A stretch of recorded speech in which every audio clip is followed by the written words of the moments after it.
My business partner said, "Go on vacation. I'll handle everything," while he was transferring our clients to his own company. Our 8-year friendship ended with one email, but he had no idea he'd be sitting across from me in court 6 months later. My name is Marcus Chen, 34 years old, and for the past 4 years I thought I had the perfect business partnership.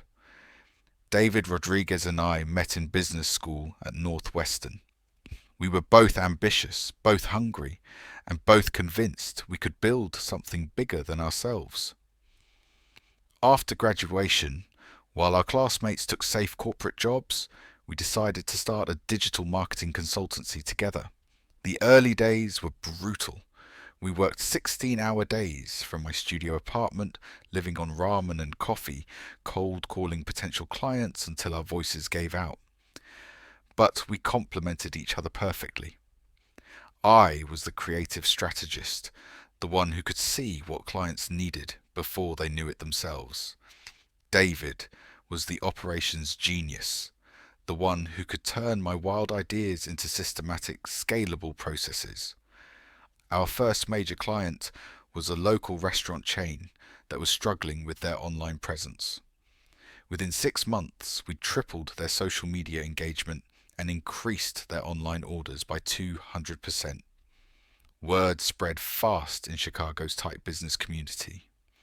Soon we had boutique hotels, tech startups, and even a few Fortune 500 companies knocking on our door.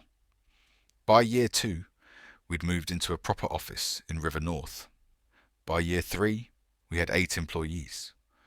By year 4, we were pulling in $2.8 million annually. David and I were equal partners in everything: ownership, decision-making, profits. We'd built something incredible together, and I trusted him completely. That trust wasn't just professional. David was the best man at my wedding to Sarah. I was godfather to his daughter Emma. Our families vacationed together every summer. When my father was diagnosed with cancer, David didn't hesitate to give me unlimited time off to care for him. When David's mother needed expensive medical treatment, I insisted we advance him money from company profits without question. We had a saying, "Chen Rodriguez against the world." It wasn't just a business motto, it was how we lived. We'd survived client disasters, economic downturns, and countless late nights troubleshooting crises. Our friendship had been forged in the fire of entrepreneurship, and I believed it was unbreakable. 6 months ago, I was exhausted. The company was thriving, but the constant pressure of growth was wearing me down. Sarah had been asking me to take a real vacation for months, not just the long weekends we usually managed. When David suggested I take 2 weeks in Italy with Sarah, I was initially resistant. "The Morrison account is just getting started," I protested. "And we're in final negotiations with that tech startup." David waved away my concerns. "Marcus, you're burned out. I can see it. Take the time off. I'll handle Morrison, and the startup negotiations can wait 2 weeks. Trust me." That word, trust, it came so easily between us. I trusted David with my business, my livelihood, my family's future. Why would this be any different? "All right," I said finally. "But if anything major comes up, I'll call you immediately," David promised, putting his hand on my shoulder. Chen Rodriguez against the world, remember? I should have listened to the small voice in my head that whispered, something wasn't quite right. Sarah and I flew to Rome on a Tuesday morning in March. For the first time in years, I'd left my laptop at home and put my phone on airplane mode, except for emergencies. We spent our days wandering through ancient ruins, eating incredible food, and remembering why we'd fallen in love in the first place. On day 4, I broke my own rule and checked my email briefly. There was the usual client correspondence, some administrative updates, and a cheerful message from David. "Everything running smoothly here. Morrison team loves the initial concepts. Enjoy your vacation. I felt a wave of gratitude for my partner. This was exactly what I needed, and David was making it possible. I put my phone away and didn't think about work for the rest of the trip. The problem started the moment we landed back in Chicago. My phone exploded with notifications as soon as I turned off airplane mode. Missed calls, text messages, emails, all from clients I'd never heard of, all asking about the transition to Rodriguez Digital Solutions. Rodriguez Digital Solutions? What the hell was Rodriguez Digital Solutions? My hands were shaking as I called David. It went straight to voicemail. I tried again. Same thing. Sarah was asking what was wrong, but I couldn't form words. Instead, I pulled up our company's website on my phone. The domain was still active, but something was wrong. Our client testimonials section had been completely changed. Half of our biggest clients were missing from the portfolio. When I clicked on our About Us page, there was a message. Chen Rodriguez Consulting is transitioning operations. For continued service, please contact Rodriguez Digital Solutions. There was a link. With trembling fingers, I clicked it. Rodriguez Digital Solutions had a sleek professional website. The design was familiar. Too familiar.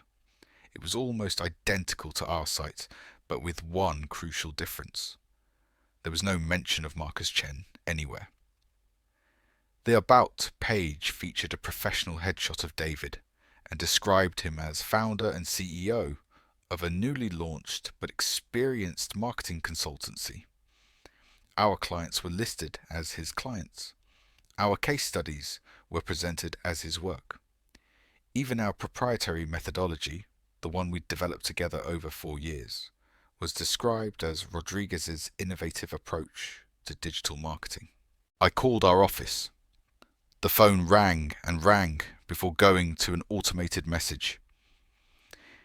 You've reached Chen Rodriguez Consulting. Our office is temporarily closed. For immediate assistance, please contact Rodriguez Digital Solutions at... Sarah was standing beside me in the airport terminal, watching me fall apart in real time. Marcus, what's happening? I couldn't answer. I was too busy discovering that our business bank account, the one that required both signatures for major transactions, had been systematically drained over the past 2 weeks. Small transfers at first, then larger ones. The final transfer, dated yesterday, moved the remaining $340,000 to an account I didn't recognize. My phone buzzed. A text from David. We need to talk. Coffee tomorrow at 9 a.m. Millennium Park Cafe. That was it. No explanation, no apology, no acknowledgement that he'd just destroyed everything we'd built together. Just a meeting request, as if we were discussing a routine business matter. I spent that night staring at the ceiling, trying to make sense of what had happened. This wasn't a spur-of-the-moment decision. The website, the bank transfers, the client communications, this had been planned for weeks, maybe months. While I'd been working late nights and weekends, believing we were building our future together, David had been systematically stealing it. The worst part wasn't the money or even the business. It was the realization that the person I trusted most in the world had been lying to my face for months. Every conversation, every shared meal, every moment of partnership had been contaminated by his deception. But as I lay there in the darkness, something else began to take shape alongside my devastation. Clarity. David thought he was smart, thought he'd outmaneuvered me completely. He'd waited until I was out of the country, eliminated my access to our systems, and positioned himself as the sole owner of our work. He'd made one crucial mistake, though. He assumed I was as naive as I appeared to be. I met David at Millennium Park Cafe the next morning, but I wasn't the same person who'd left for Italy 2 weeks earlier. The night of discovery had burned away my naivety and left something harder in its place. David was already there when I arrived, sitting at a corner table with 2 cups of coffee. He looked nervous, fidgeting with his phone and glancing towards the door every few seconds. When he saw me, he attempted a smile that didn't reach his eyes. "Marcus, how was Italy? You look rested." I sat down across from him without saying a word. The silence stretched between us until David cleared his throat and leaned forward. "Look, I know this is awkward, but I need to explain what's been happening." "Please do," I said quietly. David launched into what was clearly a rehearsed speech about natural business evolution and different visions for the future.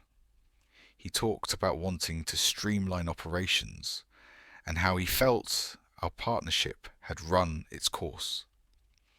He used phrases like mutual benefit and smooth transition, as if he were describing a normal business negotiation rather than systematic theft. "The clients were already working primarily with me," he said, as if this justified everything. "The Morrison account specifically requested that I handle their work going forward. I figured it would be easier for everyone if we made the separation clean." "And our bank account?" I asked. David had the audacity to look uncomfortable. "Well, obviously there are financial considerations to work out. I was thinking we could split the remaining assets proportionally based on client relationships." "There are no remaining assets, David. You transferred everything to your personal account." "That was just temporary," he said quickly. "To protect the funds during the transition, I was going to—" "Stop." My voice cut through his explanation like a knife. "Just stop talking." David fell silent, clearly unsure how to proceed. He'd expected anger, probably threats, maybe even begging. What he hadn't expected was the calm certainty in my voice. "You have a choice to make," I continued. "You can return every penny, transfer every client back to Chen Rodriguez Consulting, and we can pretend this was some kind of massive misunderstanding. Or you can continue down this path and discover exactly what happens when you steal from someone who's smarter than you think." David's fake concern melted away, replaced by something uglier. "Marcus, be realistic. The clients chose me. The business was already moving in this direction. You can't compete with Rodriguez Digital Solutions." "Watch me." I stood up, leaving my untouched coffee on the table. "You have 48 hours to make this right. After that, the choice will be out of your hands." As I walked away, I heard David call after me, "You can't prove anything." Everything I did was legal. That's when I smiled for the first time in 24 hours. Because David was wrong about 2 things. I could prove everything.